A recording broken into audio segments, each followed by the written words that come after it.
המשוגעות קפצו על כל המצרים, והם השתגעו ואמרו לפרעה לשחרר את בני ישראל. ושוב,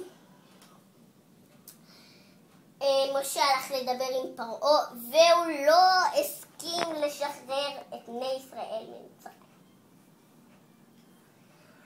אז את יכולה לזרז את זה, את הקטע של המכות. את יכולה כאילו להגיד איזה מכות. ועשו את דם, צפרדע, קינים, ערוב, דבר, שכין, ברד, הרבה, חושך, ועדיין פרעה שוב ושוב לא הסכים לשחרר את בני ישראל.